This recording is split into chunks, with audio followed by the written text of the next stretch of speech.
Welcome friends, James Corbett here, CorbettReport.com, August 3rd, 2015, and I often talk about the virtues of the alternative media, or at least the potential of the alternative media, so I think it's part of my duty to highlight those people who are doing a great job in the alternative media. And on that note, we're going to turn to today's guest, Andrew Demeter, who I trust, I'm sure that some of you will know by his YouTube handle of Teen Take, because at that channel on YouTube, which I will of course link to in the show notes, he is doing yeoman's work in the alt media, doing really well-produced, short, incisive, informative videos and interviews on a range of different subjects. I've really been enjoying his work lately, so I'd like to direct it to your attention. Andrew Demeter, thank you so much for coming on the Corbett Report. Thank you for having me, James. It's a real honor to be on the program. I admire you, and have it be quoted, you, I think, in my opinion, are one of the most articulate people on YouTube, and I'm not just saying that. I really admire your work, so thanks for having me on. Well, I very much appreciate that, and I, more to the point, appreciate the work that you're doing. So let's get into this. Obviously, your handle is Teen Take. You are obviously a teenager.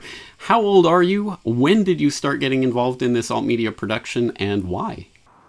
I am 17. I'm kind of upset because I can no longer count that on my fingers, but I officially launched my YouTube channel in December of 2012.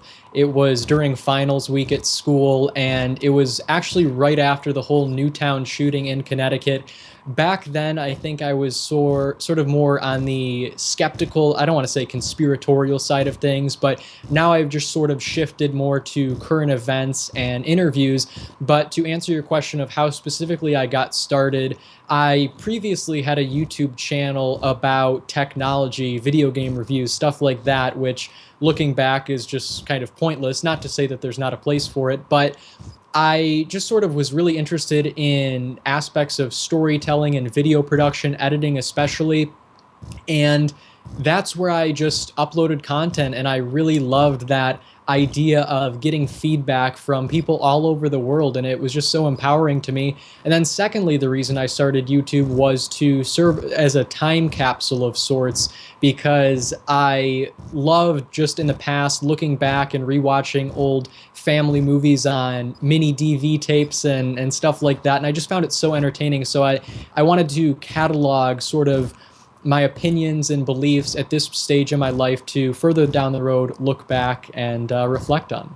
You know, that's an interesting point, and one that I don't really reflect on in my own work, but you certainly can go back through my early podcasts to today and look at the development that I've gone through in terms of just the knowledge and wisdom and experience and all of that.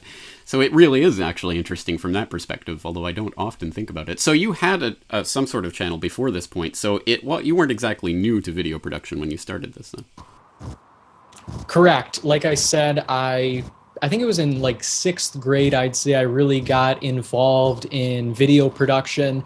And that's, like you said in the intro, why my content tends to be more high quality. And no, it's not only because I spend a ridiculous amount of money per video on stock footage and other visual elements that make it more aesthetic, but like I said, I just loved the elements of storytelling in video production, and at school now even, I am sort of the go-to guy along with one of my good friends for when, for example, a club needs a promotional video to be made, or even the school administration. So it's just really enjoyable to me in that respect as well. Well, that absolutely shows through in your work, and obviously your videos are slicker and better produced than mine, so my hat's off to you for the work that you do and put into that, and the time and effort and money and all of the stuff that goes into it. Trust me, I know that in order to produce something well, it really does take a lot of work.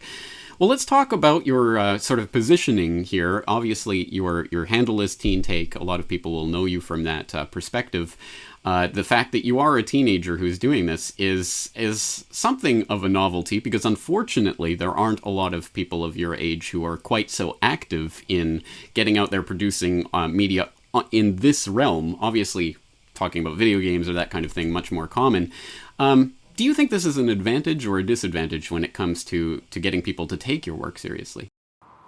I think it's both, put simply, because, for example, a lot of times, as far as a disadvantage, when I reach out to people like celebrities sometimes, and even just other people in the alternative media scene, they tend to, like you implied, not take me seriously because they just think I'm a teenager, which anymore now at the bottom of my emails that I write when I sign my name, I also hyperlink my name's text to my Wikipedia page in hopes that that will somehow give me some fantastical credibility to them and actually have them consider me. But so in that respect, I'm not taken seriously a lot, and that's sort of a disadvantage. But in other ways, it really is an advantage because my most popular video on YouTube, me confronting former Speaker of the House Nancy Pelosi, the only reason why I had that opportunity was not because I was an adult, but because C-SPAN hosted a documentary competition specifically targeted for teenagers and high school students. So without being just by virtue of my age, I wouldn't have had that opportunity as well as a host of others. And then again, you sort of have mixed responses. Last or a couple months before school let out, actually, I went to a speech that President Obama was giving in Cleveland, and I somehow miraculously, again, being in alternative media, managed to get in as a member of the press in the White House press corps. I was at least credentialed by the White House. So sometimes you get those mixed responses where you're like, I don't know why they did this, but it managed to work. So I'd say overall age would be an advantage, and it's just getting exposed to all this information at a young age helps you further down the line, I suppose. And also, to your point about me being a quote-unquote novelty, I am really happy to see some other teenagers taking up this task. And by no means am I saying I'm the first person to ever do political commentary as a teenager, but people like C.J. Pearson, he's a 12-year-old from Georgia. People like Rachel Parent, she's 15 or 16, I believe, in Toronto, Canada. And Daniel Bissonnette, he's another GMO activist like Rachel in Canada. So, and he's like 9 years old, I think, giving speeches that I could not even dream of giving. So it's really inspiring. And through the power of the internet, this has made it all possible. The advent of the internet, decentralizing this information, has made it possible for everyone of all ages to get involved and fight the good fight. That's absolutely right. It's something I talk about a lot, and it's good to see it. I mean, really see it happening with people like yourself and the others that you mention. And this is it's an interesting phenomenon because it's not so widespread at this point to have someone who's dedicated to sort of political commentary, news, and information at such a relatively young age. What kind of feedback have you had from family and friends and your school and places like that about the work that you're doing? I'd say overwhelmingly, at least among my peers, the response is sort of apathetic, as you would expect with teenagers. But since I am, like, at least since most of my peers know me, at least I would hope so, for example, I post my videos on Instagram or links to them on YouTube, and people who might be friends with me or at least know me, they just click on the video and say, hey, I know that kid somehow. And just by that connection, at least they're getting exposed to the information. What they do with it is kind of almost irrelevant. Not that it's not important, but at least they're getting exposed to it. And for example, when I won that documentary competition with C-SPAN that I was mentioning earlier that led me to talk to or confront Pelosi, when I won that, C-SPAN actually came to my school and did this whole presentation that was kind of an embarrassment to me because I tend to be introverted and shy, but nonetheless, they played that video in front of my whole sophomore class at the time. So it's just so important to, whether or not people actually agree with you or not, just at least get them exposed to this different information that they're not hearing in school, that they're not hearing on mainstream TV. And I think that's ultimately the most important aspect of my work. I absolutely agree with you. And so for people out there who are taking a look at your story and are inspired by it, either they're young themselves and want to get involved in this, or maybe they've just never thought of doing this type of media before, what would you say to people to encourage them to get involved and to stop being the audience and start being a participant in this conversation? Above all else, I would say persistence is key. I cannot tell you how many times persistence has paid off. And it sounds corny just to say that, but it's so true. For example, going back to when I managed to miraculously get into the Obama event where he was giving a speech in Cleveland, I tried to, when I initially saw the announcement, it was on Twitter, and I was like, oh my gosh, this is my chance to ask President Obama a question about drone strikes, and all these ridiculous thoughts went through my head that I wanted to pursue. And to get into the event, there was only about like 200 seats available, 200 tickets. You had to call at a time when I was in school and I couldn't call, and reserve tickets, and then you had to pick them up the same day and you couldn't have someone else pick it up. So it was this long, ridiculous process that, long story short, I couldn't manage to work out. So instead of just, moping around and saying, oh, well, whatever, it won't work, instead of doing that and taking no for an answer, I said, let me think about this. How else can I manage to get into the event? And so what did I do? Well, I emailed the CEO of the City Club, which was the organization hosting the event, and I said, hey, I'm an independent journalist. I was wondering if there's any way for me to get credentialed to get into this event as press to cover it.